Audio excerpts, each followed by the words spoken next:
Hola, ¿qué tal? Mi nombre es Preciosa y a continuación explicaré el capítulo 11 del libro Negocios Internacionales de Charles Hill, el cual se titula Sistema Monetario Internacional. Dentro de este capítulo se analizan las bases principales de un sistema monetario internacional en donde las instituciones rigen los tipos de cambio que se llevarán a cabo dentro de las transacciones en los negocios internacionales a partir de un mercado de divisas como principal institución de fuente de tipo de cambio. Por lo tanto, adherirse a un régimen de tipo de cambio flotante generará ciertas cuestiones muy loables de analizar, debido a que dentro de los tipos de cambio las divisas no siempre se determinan a partir del juego de fuerzas que se vinculan en un mercado. ¿Por qué? Porque adoptan otro tipo de acuerdos institucionales y al mismo tiempo se fija el tipo de divisa a partir de una moneda que hace referencia a la sujeción de otras. Es un tipo de flotación controlada el hecho de hablar de una dirty float, porque la flotación controlada genera que ese mercado de divisas se mantenga dentro de un constante cambio con ciertas depreciaciones y al mismo tiempo elevaciones de su valor, pero en función de ciertos intereses que están ya meramente planificados. Haciendo referencia hacia los antecedentes, el más trascendental es el patrón oro. ¿Por qué? Porque este tiene su origen como un sistema de base que da solidez hacia la economía de cierto país, en donde se da a partir de un mecanismo que garantiza la convertibilidad de la moneda.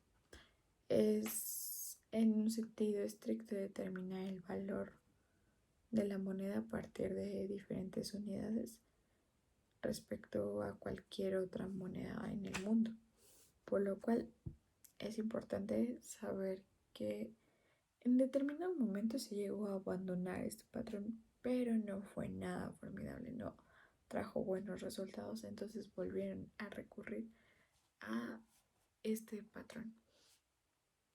La estabilidad hace referencia hacia la historia que tiene con esta trascendencia en lo que se marca en la historia de los Estados Unidos, que es el principal país que promulgó este tipo de intercambio y que dentro de la balanza comercial este mantiene un equilibrio sumamente importante.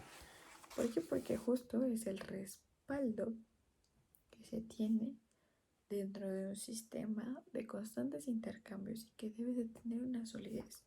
Debe especificarse en ciertos rasgos característicos para que pueda decir otro país que tiene la confianza de poder invertir en esta moneda, que tiene un respaldo y que no está comprando simplemente papel.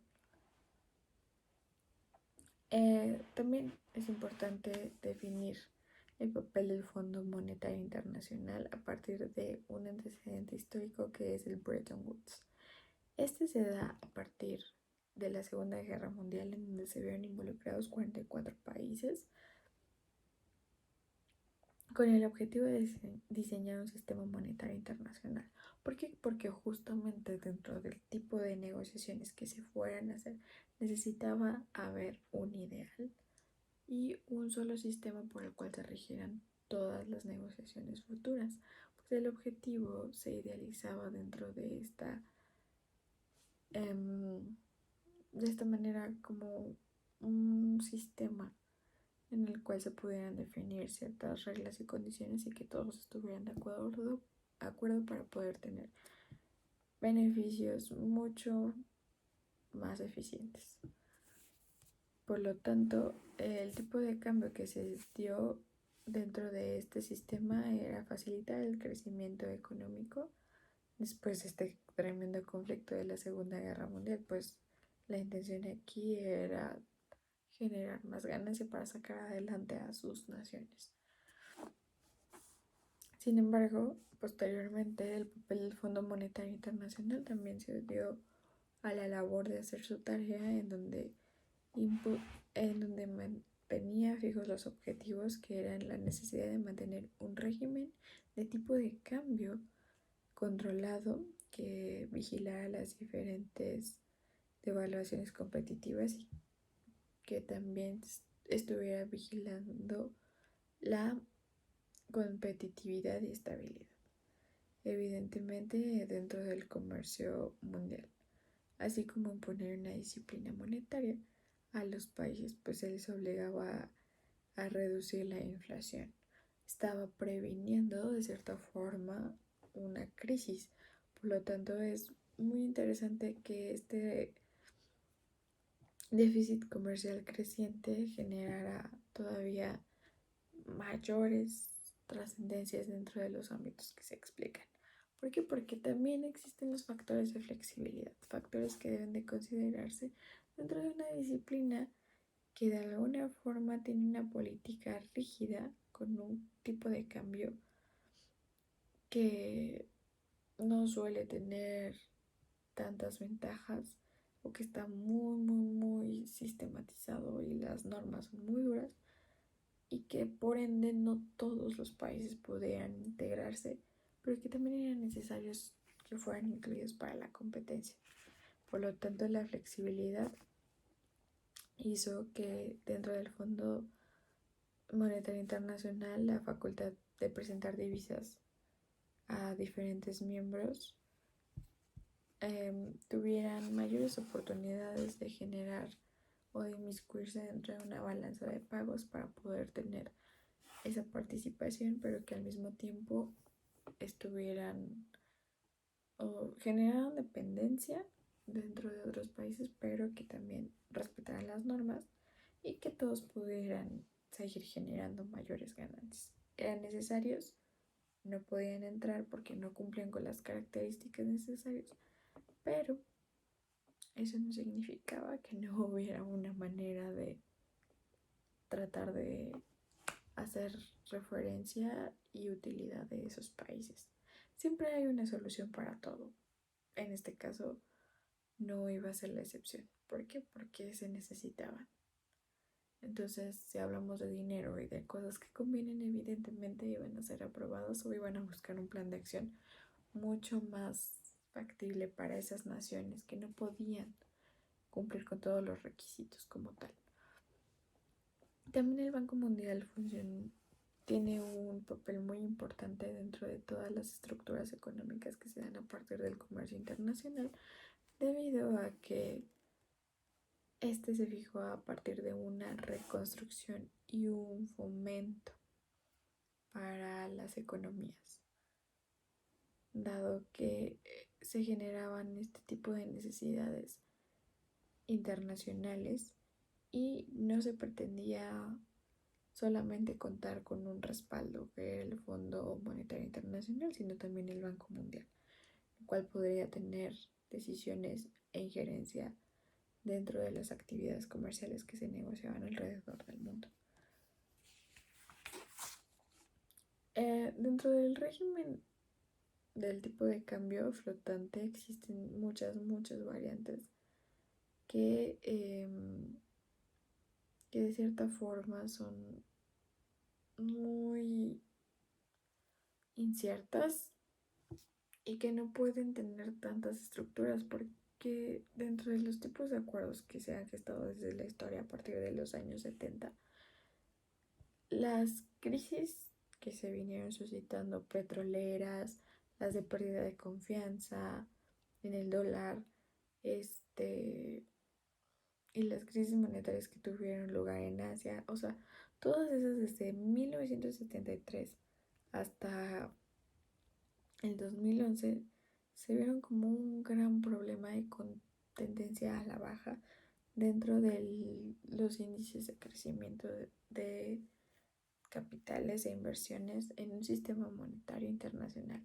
Por lo tanto, es muy importante analizar cómo es que el impacto de la caída de una moneda generaría tanto problema dentro de todo el mundo. ¿Por qué? Porque es una moneda que se utiliza en todas partes, con la cual se generan los negocios y se rigen ciertos tratados. Por lo general, el dólar es la moneda por excelencia en todo el mundo, a excepción de la Unión Europea, que prefiere mantener sus euros, pero de ahí en fuera son valores sumamente indispensables para concebir las negociaciones que se tendrán a nivel internacional. Por lo tanto, hacer referencia a los tipos de cambios fijos y a los flotantes tiene una gran importancia porque después del colapso del sistema de Bretton Woods, no, no existió una forma en la que se detuviera el debate sobre las desventajas relativas que este sistema tenía, ¿no? Hacia lo que indica un régimen flotante, sobre las tendencias que se iban a tener, porque si seguía siendo especulativo, de alguna forma corrían riesgo. Y lo que se trata de prever aquí es no correr riesgo, tener mayores ganancias, pero dentro de un sistema integrado que fije ese tipo de cambios y que de alguna forma esas políticas monetarias tengan esa autonomía y se ajusten a la balanza comercial de las naciones, pero que no pierdan el objetivo clave de vista, que es la recuperación de la crisis. Porque las inflaciones generarían esta crisis y no sería favorable para nadie. Es por eso que existe una defensa dentro de los tipos de cambios. ¿Por qué? Porque hay incertidumbre dentro de estos factores que son muy determinantes para la especulación que se generará y las decisiones que se tomarán, que se llevarán a cabo dentro de un orden sumamente estricto, porque no se están hablando de inversiones pequeñas, se hablan de números muy grandes y estas tasas de especulaciones muchas de las veces desestabilizan las fluctuaciones en torno al valor de largo plazo sobre el tipo de cambio de una moneda, así como la incertidumbre que también genera otro tipo de caos e incógnita dentro de las acciones que se pueden llevar a cabo en determinados plazos. Es por eso que el ajuste en la balanza comercial y la recuperación económica tienen una gran incidencia entre quienes son los que apoyan este tipo de tasas cambiantes, que son aquellos que las modifican con el fin de obtener mayores beneficios sin que los corredores de bolsas sepan qué es lo que realmente está pasando. Evidentemente saben que están controlados, pero no saben de qué forma. Entonces es muy importante establecer mecanismos de defensa y de regeneración económica, evidentemente, porque para que se determinen los parámetros mediante ajustes que se llevarán a cabo a lo largo de este tipo de interacciones constantes que se establecen también en regímenes cambiados en la práctica de todas estas acciones con tipos de cambios vinculados sumamente importantes ante los valores que se les vinculan de manera en las cajas de conversión. ¿Por qué? Porque esto añade una nueva dimensión sobre el debate de qué es lo correcto y quién tiene la razón, a quién le hacemos caso. Es una pregunta muy grande y muy complicada de analizar. ¿Por qué? Porque todos estaremos como del lado de nuestra nación, pero al mismo tiempo hay que ver los factores que determinen este tipo de balanzas, este tipo de conversiones alrededor del mundo, porque no solamente se trata de nosotros, sino de muchísimos actores más que están constantemente interactuando y que de alguna forma siempre buscan obtener mayores ganancias. Por eso es que un país que se introduce en el Consejo Monetario es aquel que se compromete realmente en convertir su moneda nacional en otro tipo de cambio para poder establecer mejores acuerdos y no generar tantas polémicas sobre los tipos de cambio, porque muchas de las veces resulta más conveniente adherirse a otra moneda, al tipo de cambio de otra moneda, que al de su propio país, debido a las condiciones políticas, económicas que se estén viviendo en determinado momento. Es por eso que el manejo de la crisis, si llegara a suceder, es ahí en donde entra el Fondo Monetario Internacional. ¿Por qué? Porque tratará de reducir las importaciones e incrementar las exportaciones, va a hacer lo posible por reducir el déficit comercial a través de la depreciación del tipo de cambio.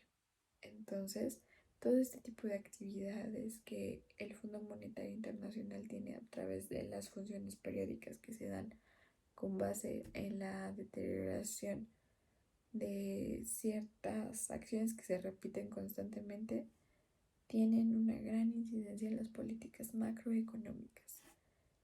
Es por eso que considerar cada uno de estos elementos nos lleva a ponernos a pensar en las políticas inadecuadas que muchas de las veces también se cometen, porque no todo es perfecto y porque cuando se habla de dinero existen muchas tendencias a los cambios, a las variantes, hacia lo que les gustaría hacer a los que se encuentran manejando dichas situaciones, porque se habla de muchísimo dinero y ya hablamos de ética moral, ya hablamos de cultura, ya hablamos de muchísimos factores que nos llevan justo a esta parte tan importante del extracto, de en cómo se diversifican y cómo se dan este tipo de situaciones y los factores de riesgo que se encuentran dentro de este tipo de políticas, porque no siempre son favorables para muchas naciones, sino que dentro de estas políticas macroeconómicas, hablando de esta grandeza de tantos sistemas involucrados,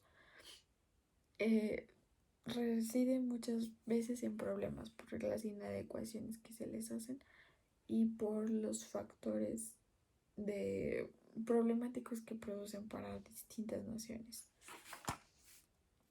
Por lo tanto, existe el riesgo moral nuevamente y la falta de rendición de cuentas, porque al ser tan grande este sistema, muchas de las veces se pueden perder las cosas o pueden omitirse ciertos pasos dentro de los procedimientos, porque no solamente se busca la mejoría, aquí se trata de hacer que solo no se caiga en crisis, pero que de alguna forma sigan ganando dinero, porque el objetivo aquí es ese, ¿no? Tener muy en claro que todo este tipo de prácticas se defienden tradicionalmente por los valores de las personas que se encuentran al mando de todo esto. Las administraciones siempre corren un riesgo, no importando si es en el Fondo Monetario Internacional, etcétera, etcétera, cualquier tipo de institución. ¿Por qué? Porque siempre existirá un interés mucho más allá de todo lo que se pueda hacer. Dentro de las estrategias de negocios también es importante resaltar que una obtención de seguros es adecuada para poder generar una estrategia flexible y establecer su capacidad ante el mundo. ¿Por qué? Porque las empresas constituyen a un valor productivo que constantemente se encuentra en cambio ante las diferentes relaciones que se vayan dando de manera gobierno-empresa, podremos decirlo así, las cuales todo el tiempo tienden a un cambio. Y una empresa debe de tener la estrategia de asegurarse ante cualquier situación que se presente, porque muchas de las veces las situaciones políticas, económicas, ideológicas, culturales de un país cambiarían completamente las proyecciones que una empresa ya ha tenido y que podrían no salir bien en determinado momento. Entonces, lo que se busca es a través de un seguro protegerse y que el gobierno tenga esa relación con la empresa y que también le provea de seguridad al decir que establecerán ciertos beneficios para el comercio internacional, promoviendo un intercambio internacional que minimice justo estos riesgos. Es un tema sumamente importante y pues por algo es un poco largo este video, pero espero hayan entendido lo que entendí y quise proyectar. Muchas gracias.